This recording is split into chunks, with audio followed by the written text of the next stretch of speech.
Eu tô com o cronômetro ligado, você consegue ver pela transmissão, acho, o Endo. Beleza. Quando você começar a falar, eu começo aqui, fica à vontade. Eu vou ler o que eu escrevi, aí depois eu faço a fala com a interação. Tá. Bom, o vídeo que motivou o debate que nós temos aqui hoje foi um vídeo que o Matheus lançou, que eu fiz um comentário, ele respondeu, a gente acabou marcando o debate, que é sobre a praxeologia ser pseudociência. Então eu vou começar trazendo alguns pontos que mostram que eu entendo que o que o Matheus trouxe destoa com o que o Mises falou, e depois fazer minha defesa de por que praxeologia não é pseudociência. Primeiro, a ideia de que Mises defendia que agentes são perfeitamente racionais e que Mises defendia mercados em equilíbrio, o que não é verdadeiro. O Mises, a ferramenta de equilíbrio é mais uma ferramenta mental do que uma descrição da realidade, né? A economia, para Mises e muitos austríacos, é um processo, é um movimento baseado na incerteza. O termo incerteza é uma coisa muito forte na escola austríaca, então não faz sentido admitir o mercado em equilíbrio e a racionalidade perfeita, principalmente de Mises, né? Até porque o empresário ele age especulando sobre os preços do futuro e essa é a ferramenta motor do empreendedor, né? O segundo ponto seria, no vídeo do Matheus, né, que as intervenções estatais distorcem o mercado no sentido de que antes eles estariam em equilíbrio perfeito. Como a primeira afirmação não se mostra verdadeira, né? A segunda também não se segue, mas assim, elas distorcem as informações, mas não porque existia um mercado perfeito, né? E sim porque os preços carregam as informações. Então, alterar o preço por decreto, ou a quantidade, ou colocar imposto e assim por diante, você leva a linha da atividade econômica para outros pontos, distorcendo a própria linha da atividade econômica. O terceiro é a acusação de que a praxeologia é anti-empírica ou pseudocientífica, que também está fundamentada em uma confusão, mas que é muito comum de se ver. A gente vê até em Popper, por exemplo, quando ele faz críticas específicas a Mises, assim como Mises também fez críticas ao Popper, que são distantes do que o Popper realmente falou, né? Só que o que o Mises afirma é que a praxeologia ela te dá as categorias básicas necessárias para interpretar os dados, não que você deve ignorar os dados.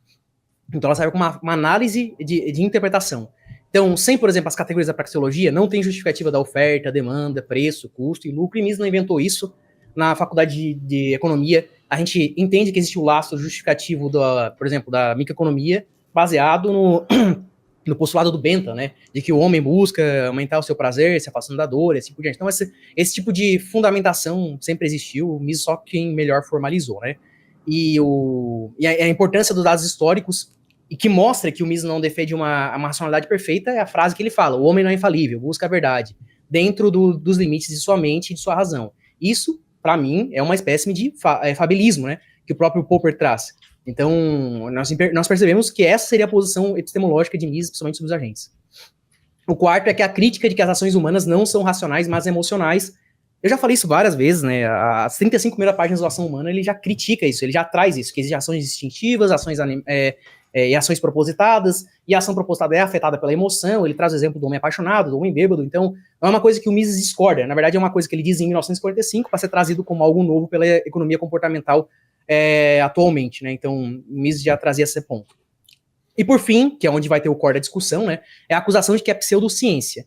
E, na minha perspectiva, é um termo que é usado de maneira solta, ignorando qualquer método científico, que são baseados, sim, em elementos a priorísticos, né? Então, por exemplo, o que o Popper traz e o que o método empírico traz, eles são baseados em causalidade, regularidade, não contradição, continuidade, confiabilidade mínima das faculdades mentais, e assim por diante. E sem isso, o método empírico não tem justificativa. E ninguém pede para tentar fundamentar ou provar o método empírico empiricamente, até porque seria uma petição de princípio, enfim, uma série de problemas lógicos. E a praxeologia ela tem a mesma vibe, vamos dizer, né? Ela é um método específico para compreender a estrutura lógica da ação humana e as ciências econômicas que se derivam da praxeologia, né?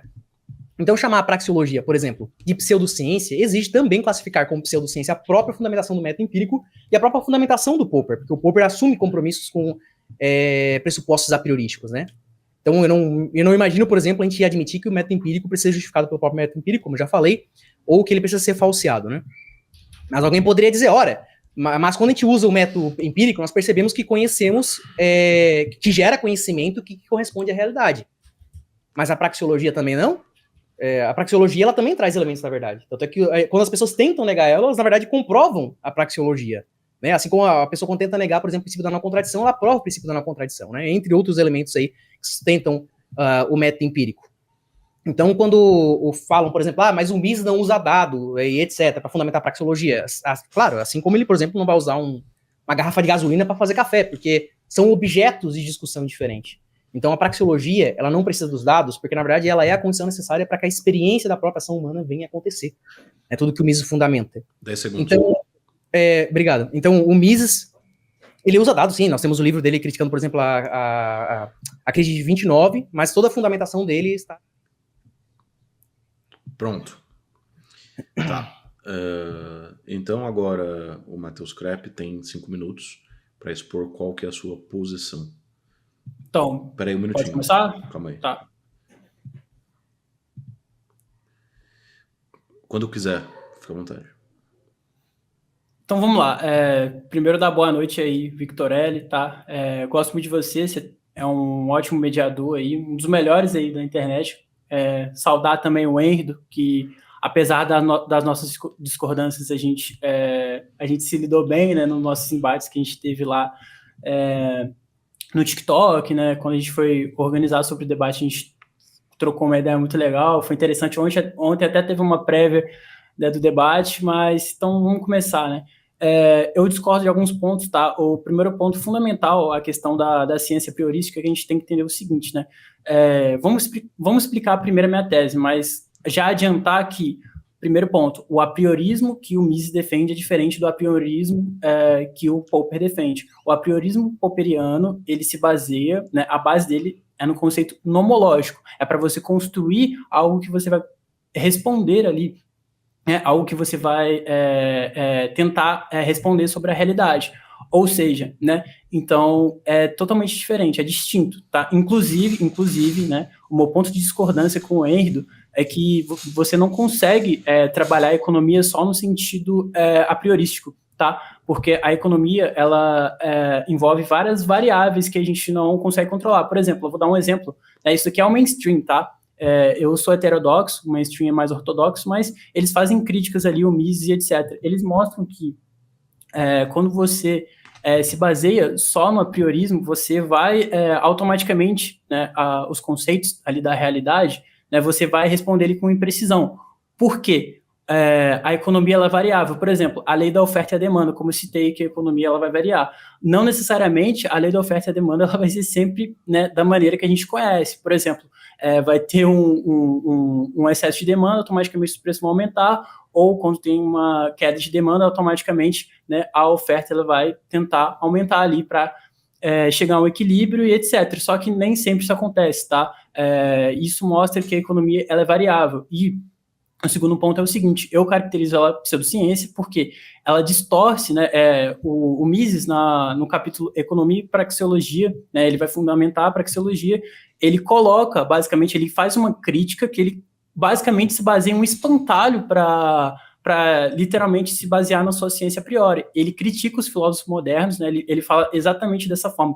Ele fala duas coisas que eu discordo e não só eu que discordo, tá? Todas as outras não, né, mas a maioria das outras escolas econômicas, né, elas discordam dessa visão, que ele fala que a economia ela deve ser lidada como lógica, como a matemática. Ou seja, né, vai ter o axioma do homem age automaticamente, né, que é a praxeologia, e baseado nisso, né, você vai construir toda a economia baseada nisso e você não vai precisar de, né, ter evidências ali, e não só isso, as evidências que você vai ter sobre a realidade, ou, por exemplo, ele nega a econometria, por exemplo, né, mostra que todos esses dados da realidade, a economia, a praxeologia, né, e o que fundamenta ali as proposições de Mises, ela nunca vai mudar.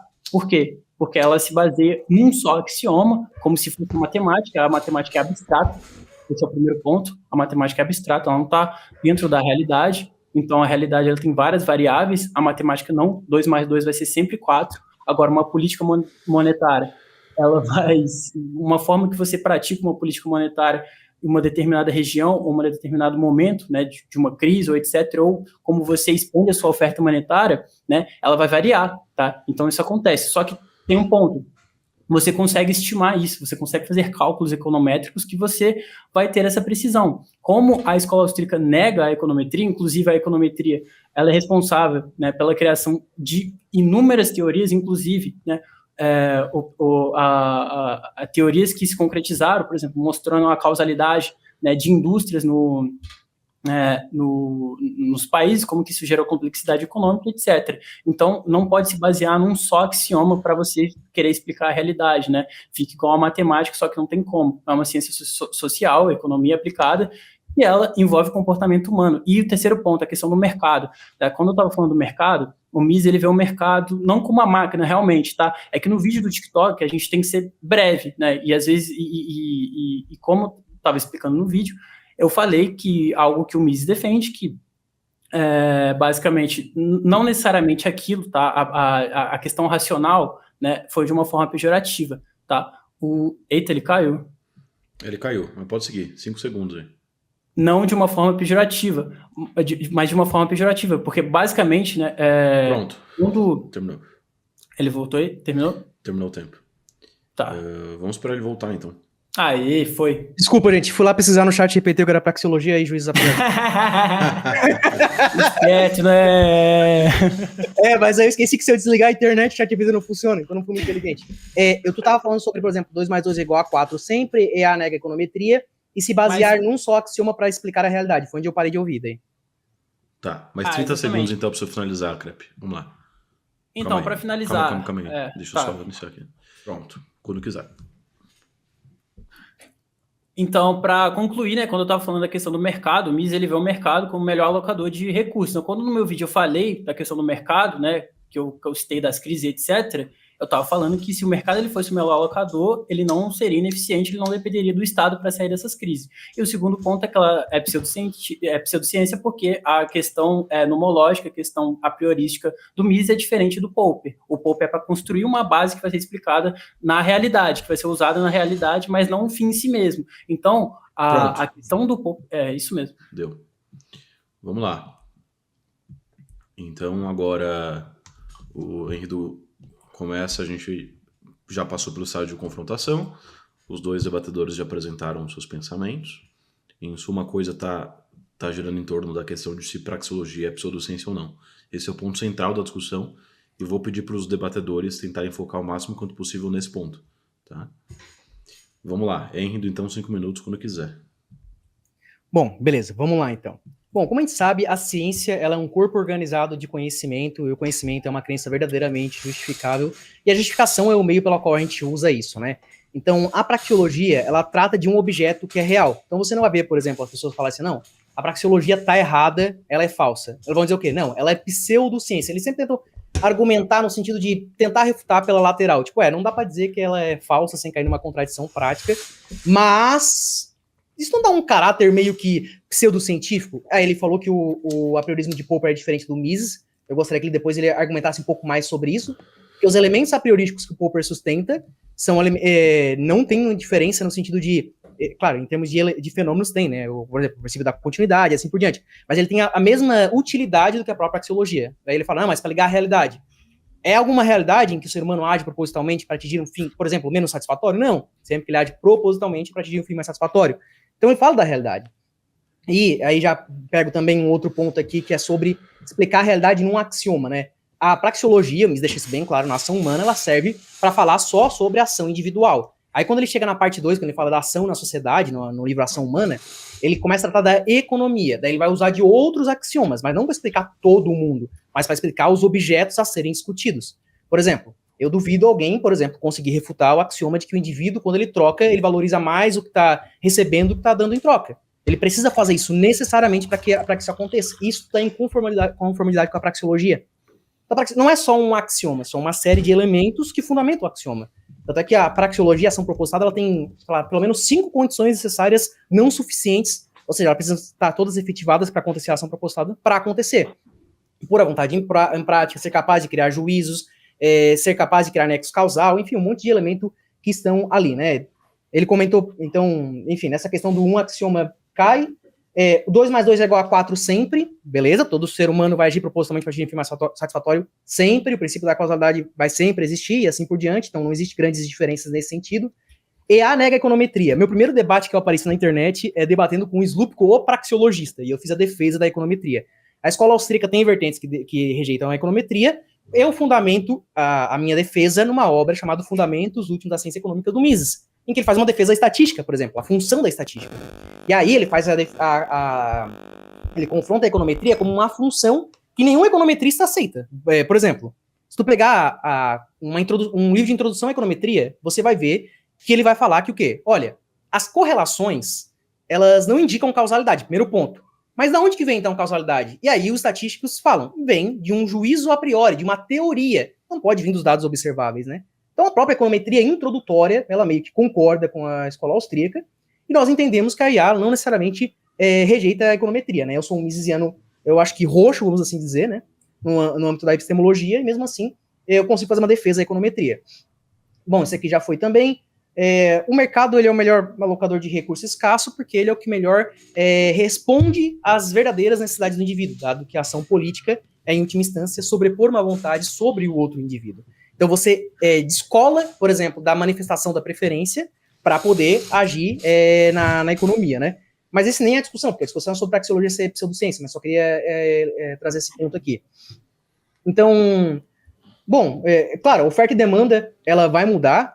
Uma pessoa que fundamentou isso muito bem foi o Mises, por sinal, porque antes do Mises, ainda depois do Mises, a economia ortodoxa, se não fosse pela economia comportamental, trazer o que novamente o Mises já trouxe, admitiria, por exemplo, bens de Giffen como uma coisa que não aconteceria. Não tem como. Mas o Mises já traz isso. Por quê? Porque o indivíduo, quando age propositalmente, numa relação econômica, troca, ele não está considerando somente elementos econômicos, mas também elementos morais, elementos de justiça, assim por diante. Tal qual, por exemplo, eu posso comprar um recurso a R$20, mas se for a R$18 eu posso não comprar porque eu acho que eu estou subvalorizando o serviço de uma outra pessoa, né? Então, esse tipo de fenômeno é explicado por Mises. Então, ele não traça a oferta e demanda como necessariamente vai acontecer, porque, novamente, o mercado de equilíbrio ou economia uniformemente circular é um elemento imaginatório para poder tentar entender como seriam certas mudanças se certas coisas acontecessem, né? Então, o Mises não parte desses princípios. Argumentar nessa linha é argumentar contra o que Mises defende. Eu teria que só trazer de volta para a discussão de que Mises não defende esse tipo de coisa. E só para finalizar, novamente, a diferenciação de Mises. O Mises faz a diferença, por exemplo, da economia, das ciências econômicas, teorias econômicas, oferta, demanda, preço, assim por diante, da economia. Assim como ele faz da praxeologia e da história. Isso é na história, o ramo onde tu estuda os dados e através da praxeologia interpreta eles, que ciências econômicas e economia, a mesma relação. Finalizei. Certo. Crepe, 5 minutos. Então vamos lá, primeiro ponto a ponderar é o seguinte, tem um erro na sua fala, Andrew, que é a questão da estatística e econometria. A estatística é diferente da econometria. A estatística é a ciência de coletar, organizar, analisar e interpretar dados no geral. É uma disciplina geral. Por exemplo, então ela vai usar média, ela vai fazer teste de hipótese, regressão linear. A econometria já é diferente. A economia é uma aplicação da estatística.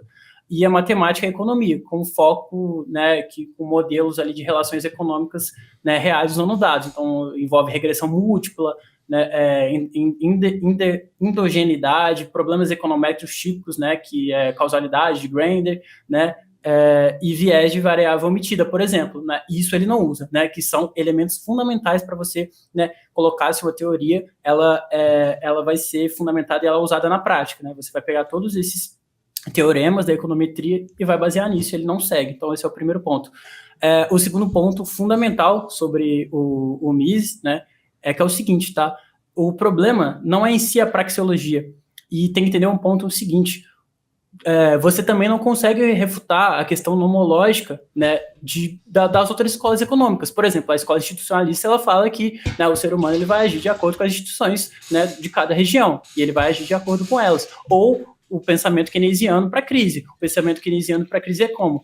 O ser humano, ele é pessimista por natureza. Ou seja, né, e ele explica a crise, né, a crise de 29, a crise de 2008, a crise do Japão baseada nisso. Né? Tanto que ele fala que mesmo, ele explica essas crises, né, baseado no pessimismo. As pessoas, elas simplesmente, né, mesmo você tendo uma taxa de juros baixa, as pessoas não investiam, que ainda, inclusive, é ao contrário, né, do que a escola austríaca ainda fala, que, né, basicamente, quando você tem uma diminuição da taxa de juros, você tem um aumento ali de pessoas e fazendo investimentos, gerando maus investimentos, que é a teoria austríaca dos ciclos econômicos. Então, já é outro ponto que já refuta, ou seja, né, se você quiser usar em questão nomológica, né, esse que é o maior erro do Mises, né, a questão nomológica, ela sempre vai fazer sentido, ela sempre vai explicar, né, ali de uma forma que faça sentido. Só que quando a gente vai pegar as ideias do próprio Mises, né, sobre economia, as ideias que ele fala sobre falhas de mercado, que os austríacos, eles não veem a falha de mercado como uma falha em si, mas como uma aprendizagem,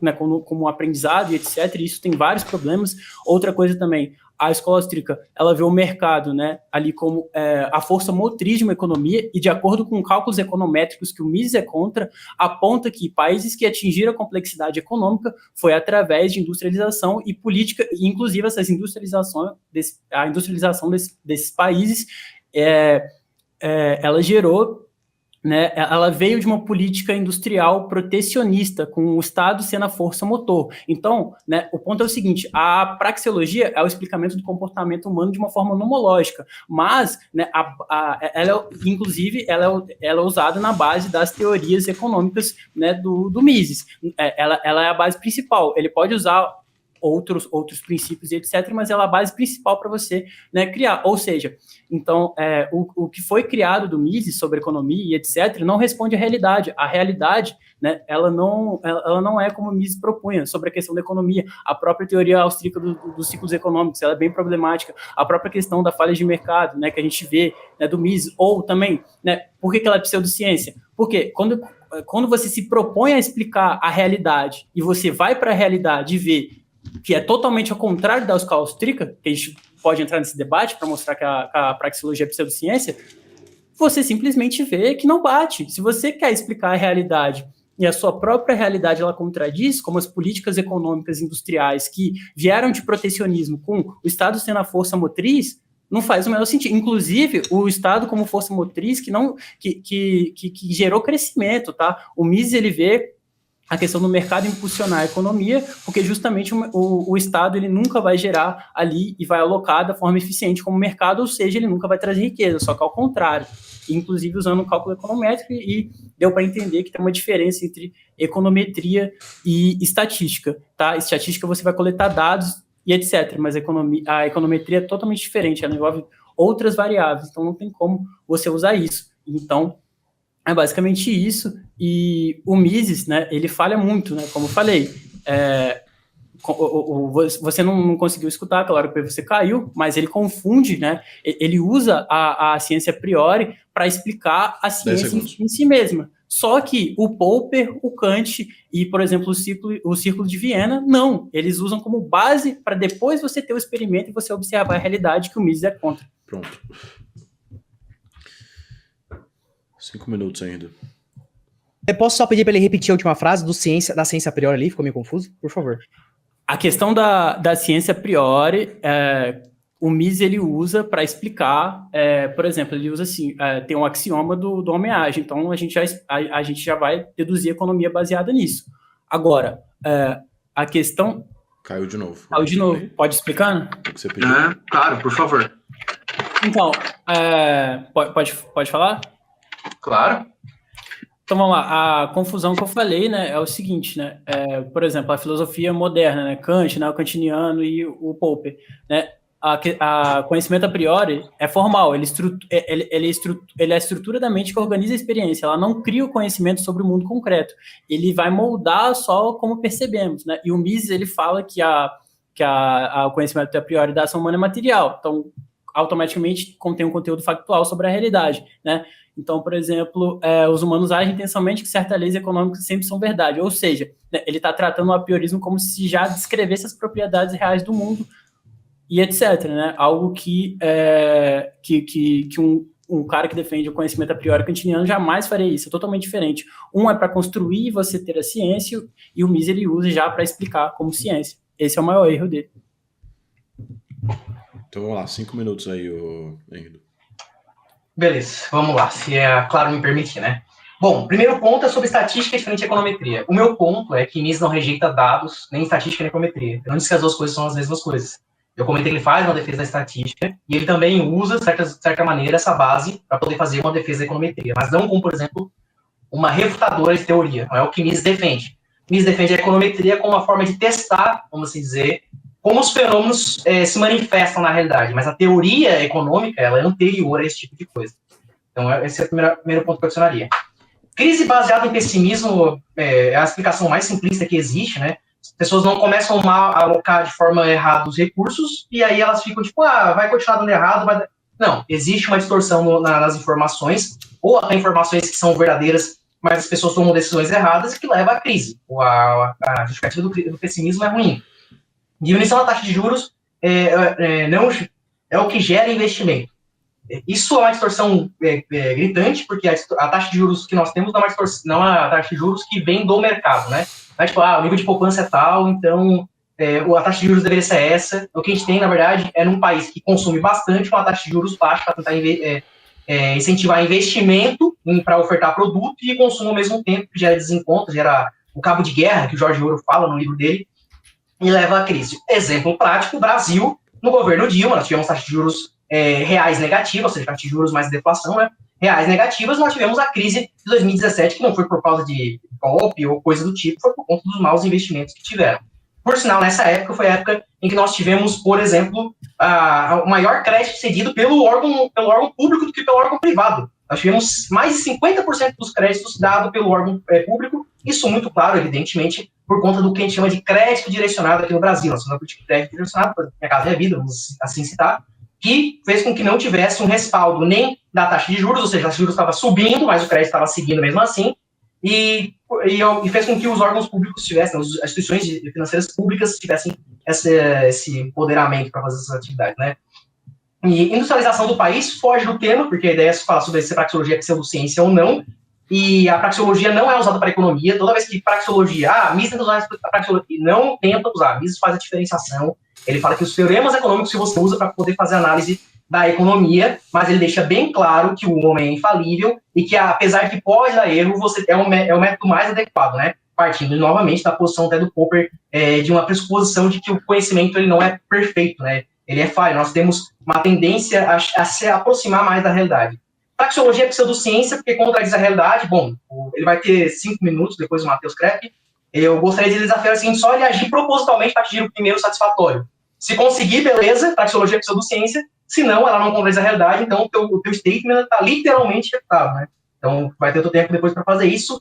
E da ciência a priori do Mises, o Mises ele entende que existe a realidade e nós conseguimos captar ela, né? A realidade ela é estática. Então, nesse sentido, ele não fundamenta a praxeologia como uma ciência em si. Ele, na verdade, pega todos os elementos que demonstram que a praxeologia, a ação proposital dela acontece e que ela é o método mais adequado para se analisar a realidade. Ou seja, quando você pressupõe tudo que a praxeologia pressupõe, você tem um método adequado para chegar mais próximo da realidade, né? A partir do conhecimento falível do indivíduo. Então, não é a ciência por si só, ela não garante conhecimento perfeito, e ela é uma forma de observar os dados. O Mises não rejeita dados, não usa a praxeologia para fazer economia, para analisar a economia. Estatística e econometria, sim, são coisas diferentes, não falei que são iguais, mas Mises aceita ambos. A minha justificativa para isso está no livro Fundamentos do Estudo da Ciência Econômica, Teoria e História e Problemas Epistemológicos da Economia. E, bom, eu acho que é isso. Agora o adequado é a gente focar em se pseudociência ou não. Como ele coloquei, porque contradiz a realidade. Desafio o Matheus Krepp a agir propositalmente para atingir um fim satisfatório e assim refutar a praxeologia de vez. É só isso que ele tem que fazer. Então, vamos lá, já... tá. Pode ir lá. Então, já fazendo um gancho, né? Primeiro ponto é o seguinte, a praxeologia em si, ela não é uma política econômica. Quando eu vou analisar a praxeologia e a base que você usa em políticas econômicas, né? Porque a praxeologia é a base para uma política econômica, ela não é uma política econômica em si, ou seja, ela explica o comportamento humano e, basicamente, né, ela vai ser como base ali de políticas econômicas, né, dessa praxeologia do Mises e essas políticas econômicas, né, que eu posso citar várias aqui, políticas econômicas das proposições de Mises, como é o tema, proposição de Mises, metodologia e pseudociência, e isso, inclusive, né, não fala só da questão da proposição de Mises, mas mostra também que ela é pseudociência, porque eu analiso ela como pseudociência, porque quando ela vai explicar a realidade, as suas teorias econômicas que é baseada na praxeologia, ela falha, porque a realidade é diferente. Como citei, a realidade, ela, quando você vai analisar as proposições do Mises, como a Tassi, como, por exemplo, falhas de mercado, quando você vai analisar a questão do que eles defendem de política monetária, isso não aconteceu no mundo, o que desenvolveu no mundo foi políticas totalmente ao contrário e políticas anticíclicas, não cíclicas, que o Mises defende, políticas cíclicas, e o terceiro ponto, você falou do governo Dilma, o governo Dilma, primeiro ponto, quando você diminui a taxa de juros e não estimula a demanda efetiva, não adianta nada. Se você não estimula a demanda efetiva, você não vai ter né, crescimento econômico, porque não adianta só você diminuir a taxa de juros, tá? Você precisa diminuir a taxa de juros e o Keynes, ele explica o seguinte, mesmo que você diminua a taxa de juros, como o pessimismo, né, que tem do ser humano, ele vai chegar e vai ter a preferência pela liquidez, ou seja, mesmo que você diminua, você não vai gerar maus investimentos. Daí está na crise do Japão, por exemplo, que mostra que, né, quando você teve a diminuição da taxa de juros, você não teve maus investimentos, pelo contrário, teve a preferência pela liquidez e o Keynes chamou de armadilha de liquidez. E a Dilma não fez, né? Ela chegou a aumentar assim, um pouco de investimento na questão da política do PAC, só que teve um problema que ela não consertou os problemas macroeconômicos, né? Se tivesse consertado os problemas macroeconômicos, como a volatilidade do câmbio, como a questão de mudar o tripé macroeconômico, como eu defendo, né? E você instituir políticas que promova isso, basicamente, né? Não tem como você ter uma demanda ali efetiva e automaticamente não teve maus investimentos. O que teve foi uma política que ela fez que beneficiou, né, políticos da elite, que era a questão, né, do subsídio do BNDES, que foi usado em todos os outros países do mundo com muita intervenção estatal, só que a diferença é que aqui não estipulou metas e planejamento e ao redor do mundo estipulou metas e planejamentos. Ou seja, não adianta você fazer esse tipo de política se você não faz ela da maneira certa, se você não conserta a política macroeconômica, como foi feito, por exemplo, no desenvolvimento dos Estados Unidos ou no desenvolvimento da Coreia do Sul, quando você teve as reformas do PARC em 70, né, que controlou a política macroeconômica e diminuiu... Peraí, Matheus, um segundo. Primeiro, eu peço que você relacione isso com o tema do debate sobre a praxeologia ser pseudociência, e também o Henrido fez um desafio para você, que é um desafio pertinente, então, pertinente à questão do debate, então eu gostaria que você respondesse ao desafio dele, cumprisse com o desafio. Certo. Enfim.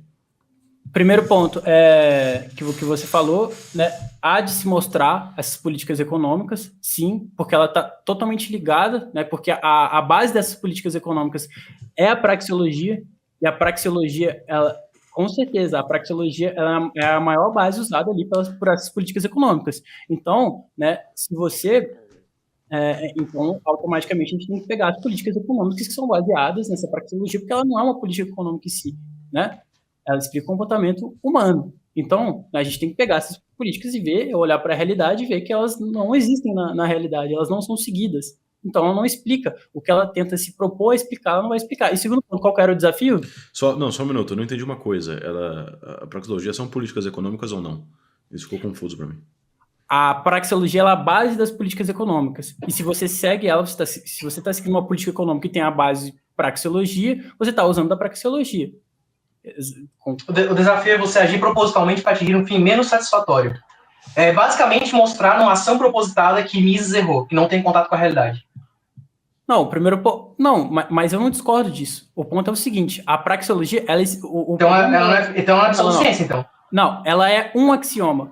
A realidade, ela tem vários axiomas. Então, quando o Mises, ele usa a axioma do homem age, que é a praxeologia, para explicar as políticas econômicas. Isso é fato. No ação humana, ele deixa isso claro. É a base principal dessas políticas econômicas. Certo? E, baseado nisso, posteriormente, você falou de eu fazer uma ação que não tenha satisfação. Agir propositalmente para atingir um fim menos satisfatório. Um fim menos satisfatório. Cara, vamos lá. Isso depende da ocasião, tá? Como eu te falei, tem certas regiões, tipo assim, eu posso aqui automaticamente, eu no debate, né, eu vou fazer uma proposição, então, né, como você falou, né, baseado na linha institucionalista, por exemplo, quando você tem um economista, né, Acemoglu, né, ele ganhou o Prêmio Nobel de Economia, ele fala das instituições extrativistas e não extrativistas. Então, quando você tem instituições extrativistas, você não necessariamente vai fazer ações que vai determinar ali um valor satisfatório, por mais que você tente. Mas você não necessariamente vai conseguir. Não é isso, mano. Peraí, eu quero que você haja propositalmente. Perdão, me perdoa. Eu esqueci da regra. Mas o ponto aqui não é. Mas o ponto aqui não é se que eu estou discordando disso ou não. O que eu estou querendo dizer é o seguinte: se é um dos axiomas que eles usam, sendo que a economia existem vários. Se eu chegar aqui e fazer esse axioma, beleza. Mas esse axioma ele é verdadeiro ou não, Crepe? O axioma da ação humana? É. O problema é o seguinte: olha o ponto principal. a gente tem sim, o ser humano ele age para buscar fins e etc. de forma satisfatória. Só que o ponto é o seguinte: a praxeologia, Mas ele age sempre visando uma... Não, sempre não. Sempre não. Tá. Então não é o que o senhor Não não é necessariamente. verdadeiro. Esse Exatamente, então não necessariamente. Não Certo. necessariamente. Consegue citar um exemplo daí? Tá, peraí. Então, ó, o Henrido agora tem 5 minutos. Se você, Henrido, quiser Aham. fornecer o seu tempo para ele responder a sua pergunta, você pode fornecer, mas agora é o seu tempo de fala. Tá, eu vou citar.